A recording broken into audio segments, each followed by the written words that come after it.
ये नहीं समझना ये व्यक्ति है, आपको बस यही समझना ये प्रश्न है, अब इसका उत्तर देना है। एकदम प्रतिकूल व्यवहार करके आएंगे कि परमार्थ भूल जाओ और आप लड़ जाओ या आप फंस जाओ, तो आपको हर समय ये सचेत रहना। सचेत तभी रहोगे जब नाम जप चल रहा है कि ये मेरे सामने माया ने प्रश्न किया, मुझे उत्तर देना है। तो उत्तर क्या देना उसी समय आपके अंदर आ जाएगा, क्योंकि आप भगवान का भजन कर रहे हो और फेल नहीं हो। और जैसे पास होगे भूमिका बढ़ती चली जाएगी। ये अंदर की भूमिका है, गंभीरता आ जाना, शांत हो जाना, निरंतर भजन में रहना, भगवान की झांकी झलकने लगना, ये सब भूमिकाएं हैं। और आगे फिर तो परमात्मा स्वरूप की प्राप्ति ही है। तो धैर्यपूर्वक चलते रहो। जी जी गुरु जी, ये जो दासत्व भाव आया ये श्री जी की मतलब कृपा से आया सर। गुरु जी, जो मेरे अंदर एक भाव था कि क्या दासत्व भाव बढ़ाने से, पूर्ण समर्पण करने से भी सहन शक्ति बढ़ सकती है? क्योंकि सहन शक्ति जो मूल आधार है, अगर दासत्व भाव बढ़े तो भी सहन शक्ति बढ़ सकती है। जैसे एक सिक्के के दोनों पूरक हैं। मुझे ये भाव आता है कि क्या हम अगर दासत्व भाव जैसे अभी जो हमने बताया उसको शायद आप समझ नहीं पाए। ये दासत्व भाव का ही पुष्टता का था कि मेरी इच्छा थी नहीं और सामने से कोई क्रिया प्रक्रिया प्रतिकूलता आई तो मेरे स्वामी ने भेजी ना, तो स्वामी ने भेजी तो मुझे जोई जोई प्यारो करे सोई मोहि भावे। सहनशीलता से दासता और दासता से सहनशीलता, दोनों एक, जैसे आपने कहा ना एक सिक्के के पूरक है। तो हम तभी तो सह पाएंगे जब हम ये मानेंगे मेरे भगवान का विधान नहीं, सह कैसे पाएंगे? फिर तो हम प्रतिकूलता समझ लेंगे और प्रतिकूलता समझ लिया तो फिर हमको असहनीयता हो जाएगी, असहनशीलता आ ही जाएगी प्रतिकूलता समझ। और जब हम भगवान का विधान समझेंगे तो प्रतिकूलता नहीं आएगी। और भगवान का विधान तभी हम मान सकते हैं जब उनके दासत्व के भाव में रहेंगे। बिल्कुल ठीक है। जिस कार्य की अपेक्षा हम छोड़ देते हैं, हाँ, वो कार्य हमेशा अच्छे के लिए बन जाता है। अच्छा, हाँ, बिल्कुल बिल्कुल। जिस कार्य पे ज्यादा चिंता परेशान होते रहते हैं, हाँ, वो कार्य ही कहीं ना कहीं बिगड़ जाता है। हाँ, बिल्कुल ठीक बात है। जब भी कुछ भी टास्क आता है पर साथ में नाम चलना चाहिए। हम चलता है। हाँ ठीक है, ये बढ़िया बात है। राधा रानी से अपेक्षा कर सकते हैं किस बात की? किसी भी अगर चिंतन भजन ज्यादा बढ़ाने के लिए? हाँ, ये तो मांगेंगे, उनसे नहीं मांगेंगे तो और किससे मांगेंगे? ये जी, और अपने जो राधा रानी है उनसे हम अपेक्षा। हाँ बिल्कुल करना ही चाहिए। अपेक्षा हम सब करते हैं क्योंकि उन्हीं के बल से हम आगे बढ़ते हैं। उन्हीं से हम अपनी जो मांगे होती है, चाहे लौकिक हो चाहे पारलौकिक हो, उन्हीं के सामने रखते हैं कि अगर आपको पसंद आए तो पूर्ण कर दो, नहीं इसे नष्ट कर दो, हमारे अंदर कामना ही नष्ट कर दो। अपने इष्ट से, अपने गुरुदेव से तो अपेक्षा रखते ही हैं। संसार से आशा एक राम जी से, दूजी आशा छोड़ दे। आप आशा एक राम जी से, अपेक्षा तो उनसे करेंगे ही। शुभम सिंह जी, राधे राधे। राधे राधे महाराज जी। महाराज जी, प्रश्न बार बार होता है बट बहुत जनरल प्रश्न है, तनाव से कैसे बचें महाराज जी? हाँ, तनाव से बचने के लिए देखो हम तुम्हें बता दें, बिल्कुल सरल भाषा में हम इसलिए उत्तर देते हैं। एक शिष्य ने गुरु जी के चरणों में प्रार्थना करके भूत का मंत्र सिद्ध किया। अब भूत सिद्ध हो गया जब, तो उसने कहा काम बताओ, अमुक काम, वो चट से कर देता। उसने कहा काम नहीं बिठाओगे तो मार डालेंगे। वो गुरुजी से बोले गुरुजी बहुत समस्या है, भूत को सिद्ध तो कर लिया, वो कहता काम बताओ नहीं तो मार देंगे। तो उनका ठीक है, एक डंडा गाड़ दिया बांस का लंबा और कहा भूत से कहा इस पे चढ़ो उतरो, जब काम होगा तो हम काम बता देंगे, नहीं तुम्हारे लिए यही काम है। समझ रहे हो? ये भूत है मन, इसको काम में लगाओ, सत कार्य में, नहीं उठाक पटक देगा तुम्हें, डिप्रेशन में पहुंचा देगा, ओवर थिंकिंग, ये सोच सोच करके तुम्हें पागल बना देगा।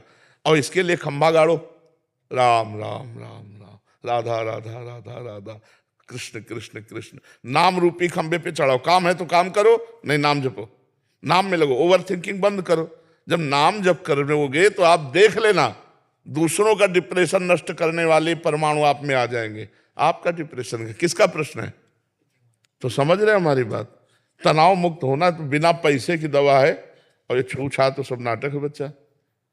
सच्ची बात, कोई किसी को ठीक कर सके किसी में ताकत नहीं।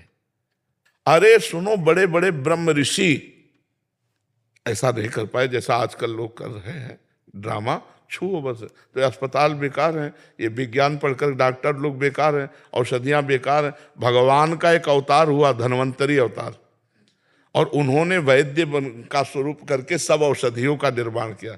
वो छू वाला रख देते, औषधि वाला हटा देते, बोले ऑपरेशन होना, बोले छू। अब कोई नहीं है। आपको सुधरना पड़ेगा, आपको नाम जप करना पड़ेगा, आपको व्रत नियम संयम से रहना होगा, तब आप ठीक हो जाओगे। ये दूसरों के चक्कर में मत पड़ो कि तनाव मुक्त होने के लिए हम किसी के पास जाएं और वो छू बोले और वो ऐसा कुछ नहीं, कोरा पाखंड। कौन सा ऐसा मंत्र है, कौन सा ऐसा ग्रंथ है, कौन सा ऐसा पंथ है जिसका बचपन से ज्ञान नहीं हुआ? लेकिन ये अवश्य में भोक्तव्यम कृतम कर्म शुभा। रामकृष्ण परमहंस जी के गले में कैंसर था। इन बड़े बड़े महापुरुषों को कष्ट मिला, सहे, और आज ड्रामा होता है। तो हम जवान भाइयों से, अपनी समाज से प्रार्थना करते हैं, आप अपने आचरण सुधारो, आप खान पान सुधारो, आप भगवान का नाम जप करो, आपका मंगल होगा। अगर आप आचरण बिगाड़ रहे हो तो कोई आपका मंगल नहीं कर सकता, ये पक्की बात समझ लो। चाहे जितना आप दान पुण्य कर लो, अपने आचरण नहीं सुधारोगे तो मंगल नहीं होने वाला।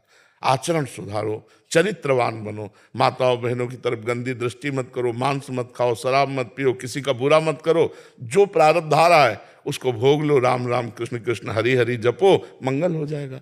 मनुष्य जीवन मंगल करने के लिए हुआ है। तो ये ओवर थिंकिंग बंद करने के लिए नाम जप करो, और कोई नशा मत करो, और गद्दे मोबाइल में दृश्य मत देखो, ठीक है? तरुण जी। राधे राधे। राधे राधे महाराज जी, आपके चरणों में कोटि कोटि राधे राधे। गुरुदेव, जब सब कुछ इस जगत में भगवान जी द्वारा बनाया गया तो उसमें कुछ चीजों का चयन निषेध क्यों है, जैसे काम, क्रोध, लोभ, मोह आदि? आप हमें ये बताओ कि हमारे ही शरीर में मूत्राशय मलाशय है ना? लेकिन उसका त्याग कहीं एकांत में करने का विधान बनाया गया है। तो काम क्रोध को सार्वजनिक त्यागने के लिए बात नहीं कही गई। हमारी बात समझना। अगर आप एक पत्नी व्रत हैं और अपनी पत्नी से काम का प्रयोग करते हैं तो धर्म में काम वो भगवान की प्राप्ति का हेतु होगा। लेकिन आप पराई बहनी बिटिया से करेंगे तो कानूनी और भागवतिक दोनों में आप बंधन युक्त हो जाएंगे। आप अपने पुत्र को सुधारने के लिए क्रोध कर रहे हैं तो वो क्रोध न्याय संगत है, लेकिन आप पड़ोसी से झगड़ा करके क्रोध कर रहे हैं तो आप हथकड़ी पकड़ के जाओ। हमारे भगवान ने, ये पूर्ण है, पूर्ण में सब कुछ होता है। अब उस पूर्ण में तुम्हें पूर्ण तक पहुंचने के लिए कुछ त्याग करना है और कुछ ग्रहण करना है। तो क्या त्याग करना है वो शास्त्र बताता है, क्या ग्रहण करना है ये तस्मात् शास्त्रम प्रमाणन्ते कार्याकारो व्यवस्थितो। क्या विधि है, क्या निषेध है, क्या करना चाहिए, क्या नहीं करना चाहिए। तो आप हमारी बात समझ पा रहे हैं? उसका प्रयोग है।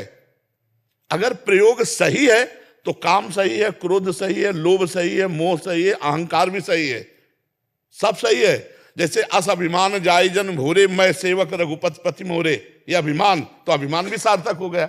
अब रुपया का अभिमान, विद्वता का अभिमान, शरीर का अभिमान, परिवार का अभिमान, अन्य अन्य अभिमान, ये घातक है, ये तुम्हारा पतन कर देगा।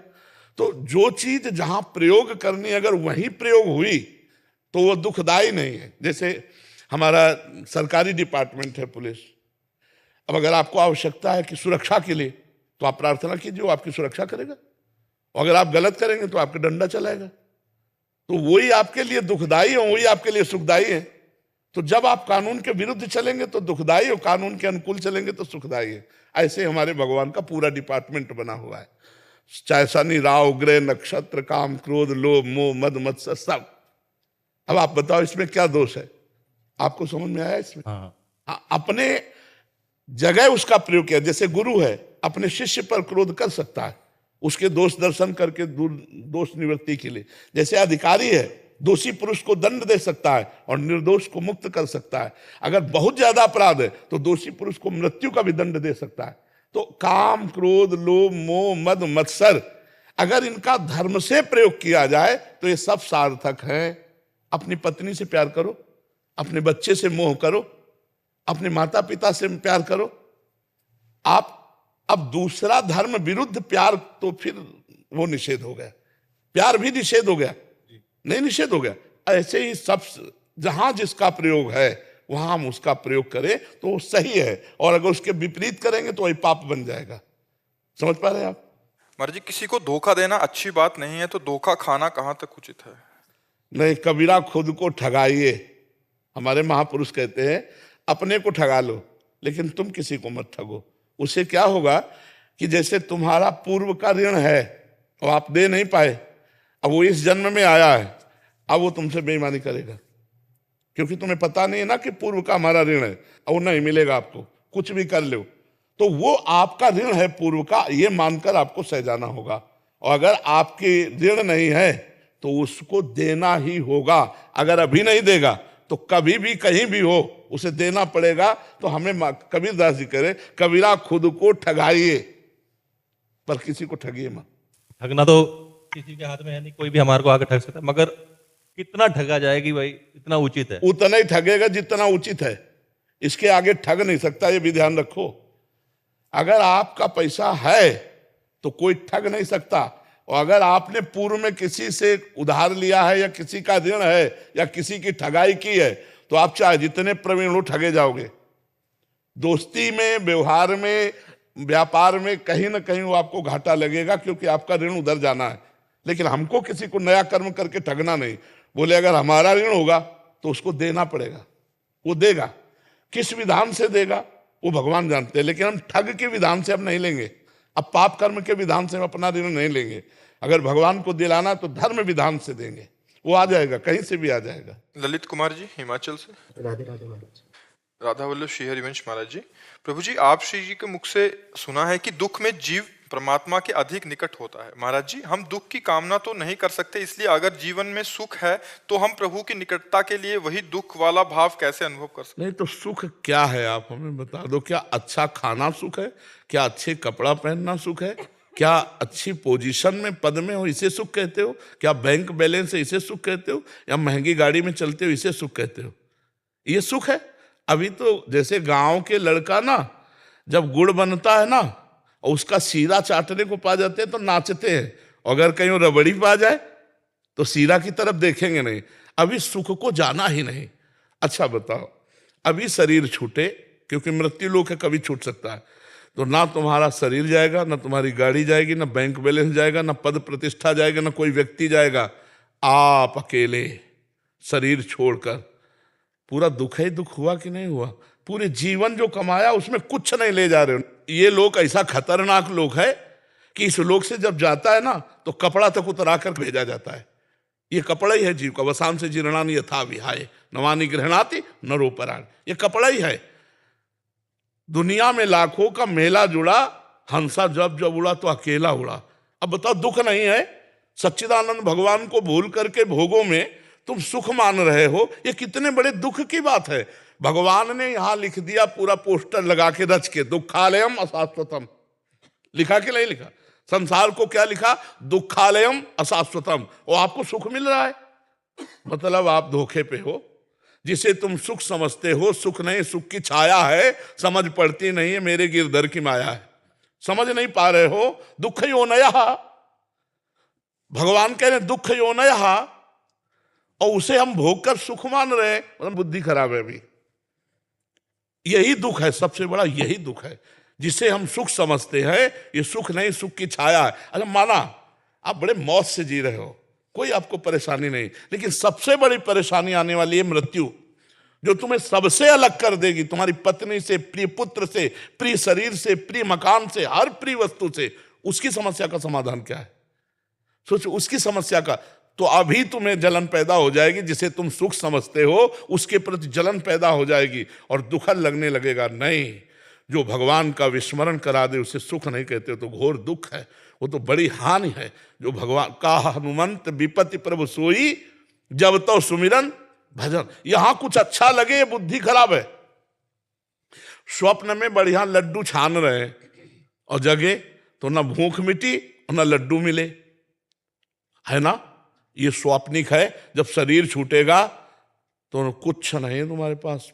इतना लंबा समय दिया गया था, 70 वर्ष 80 वर्ष, कि जाकर भगवान का भजन करके भगवत प्राप्ति कर लो, लेकिन भोगों में रम गए। हमारे पास कौन सा सुख है जो स्थायी हो? आप बोलो, सुख कौन सा है? अरे जब सोए तब मुझे इस जागृत के सुखों का सानिध्य नहीं था, तो झूठे हुए ना। और जब जगे तो स्वाप्निक सुखों का सानिध्य नहीं था, तो वो झूठा हुआ ना। ये दोनों झूठे। उमा कहूं मैं अनुभव अपना, सत हरि भजन जगत सब सपना। सपने के सुखों में आप सुख मान रहे हो, सपने के सुख दुख को सुख मान रहे हो, यही अज्ञान है, यही दुख है। जो आप सुख को सुख ना मान करके सुख की छाया को सुख मान रहे, किसमें सुख है? आप बोलो अभी आपको ले चलें कि चलो भाई अब समय आ गया, अब बोलो आपके पास क्या है? अगर नाम जप किया है, कृष्ण राधा हरि राम, तो आप गर्व से फूलोगे कि है हमारे पास। और अगर नाम जप नहीं किया है तो यहाँ का कुछ नहीं जाना। ये सब कोई अच्छे से समझ लो, चाहे जिस पद में हो, चाहे जिस प्रतिष्ठा में हो, यहाँ कुछ नहीं जाना। जहाँ सांस रुकी तो हर डिग्री और हर इनाम और हर यश मिट्टी में मिल जाएगा, और आप अपने कर्मों का भोग जैसा किए हो शुभ अशुभ नरक स्वर्ग को भोगोगे। इसलिए नाम जप करो भयभीत होकर, भयभीत होकर। मरना है, सब छूटना है, ये दो शब्द याद कर लो, मरना है और सब छूटना है। तो जब अच्छा भोजन पाओगे तो याद आएगा मरना ही है। तो नहीं खान पान ते ही भावे है, नहीं कोमल वसन सुहावे है, सब विषय लगे ते ही खारा है, और हरि आशिक का मग न्यारा है। ब्रह्मादिक के भोग सब विषम लागताई। अभी आनंद आने लगेगा भगवान का जो लिखा हुआ है इसके। जैसे दुकान में लिखा हो औषधालय, दुकान में लिखा हो पुस्तकालय, और आप वहां जाकर के बोलो, मान लो पुस्तकालय में जाओ, बोलो 100 ग्राम मिठाई दो, तो पागल हो क्या तुम? यहाँ पुस्तकालय है, औषधालय में जाके को 100 ग्राम मिठाई दो। तो इसका नाम भगवान ने रखा है दुखालयम अशाश्वतम। इसमें दुख ही दुख परिणाम में मिलेगा, और जो भी मिलेगा यहाँ वो अशाश्वत नाशवान, छूट जाने वाला है।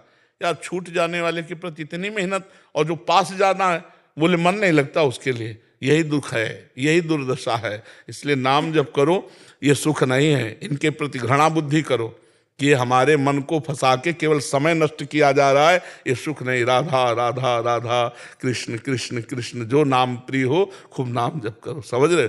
दुख तो है ही है, आकांक्षा क्या करे? सबसे बड़ा दुख आ रहा है भैया, अगर फांसी की सजा को तुम्हें बता दिया जाए कि कल 12 बजे फांसी होगी, और विश्व के सारे सुख तुम्हें दे दिए जाएं, और कहा जाए भोगो, और अगर तुम्हें सुख मिल जाए तो मुझे बता दो, नहीं मिलेगा। क्योंकि तुम्हें फांसी का फंदा हर सुख में दिखाई देगा कि यार क्या खाऊं, मरना है कल, क्या भोगूं, कल मरना है। अरे फांसी वाले को तो कल पता है 12 बजे मरेगा, अपने को अभी नहीं पता है कि हम एक शब्द के बाद अगला बोल पाएंगे कि नहीं, अपने तो और संदेह में है, नहीं है। इसलिए अपने को तो बहुत सावधान होकर हर समय निरंतर नाम जप करना है, निरंतर भगवान का भजन करना है, ठीक है ना। हम दुख मांगे नहीं, बिना मांगे मिल गया है ये दुख ही है, दुखालय व शाश्वतम, संसार दुख ही है। देखो अगर सूकरी विष्ठा खाती है ना, और उसको बैकुंठ जाने के लिए प्रहलाद जी ने कहा कि भगवान नरसिंह जी कह रहे जिसको ले आओ उसको चलेगी बैकुंठ, तो उनका बैकुंठ में ये मिलेगा? बोले ये तो नहीं मिलेगा, बैकुंठ में कहाँ मिले? बोले नहीं जाला बैकुंठ। समझ रहे हो? इतनी आसक्ति प्रबल भोगों की है कि भगवान और भगवान के परम पद का जीव विषयों के लिए त्याग कर रहा है। नाली के कीड़ा को यदि अमृत के कुंड में डालने ले जाओ तो वो बुरा मानेगा, वो नाली में ही रहना पसंद करेगा। ऐसी भगवान की प्रबल माया है। ये तो बड़े भाग्यशाली जो संत समागम के द्वारा अपनी बुद्धि को पवित्र करके भगवान में लगा रहे, नहीं जहां है वहीं अच्छा लगता है। ये जीवन नहीं है, ये जीवन नहीं, ये मृत्यु है। जिन हरि भगत हृदय नहीं आनी, जीवित सब समान ते प्राणी। जीता हुआ मुर्दे के समान वो व्यक्ति है जिसका भगवत चिंतन नहीं चलता, जो नाम जप नहीं कर रहा है। बहुत जीवन का सार है नाम जप।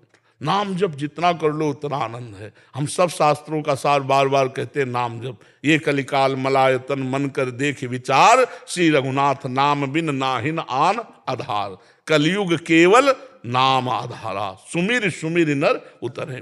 खूब नाम जप करो। इस समय यज्ञ व्रत और साधन योग सांख्य सब नहीं, नाम जप करो, भगवान नाम कीर्तन करो, भगवत कथा सुनो, और दूसरों का अपकार मत करो, दूसरों का अहित मत करो। बस इसी से भगवत प्राप्ति हो जाएगी, ठीक है।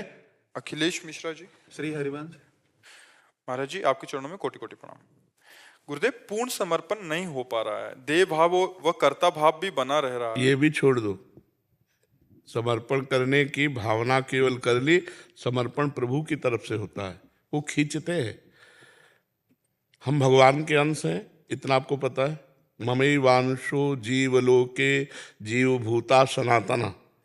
सनातन लगाए जोरे के नहीं है, हम सनातन अंश हैं भगवान के, पक्का? ममैवांशो, अगर हमें भगवान बोल रहे हैं। वर्धमान नगर में रूपसेन नाम का एक राजा राज करता था। एक दिन उसके यहाँ वीरवर नाम का एक राजपूत नौकरी के लिए आया।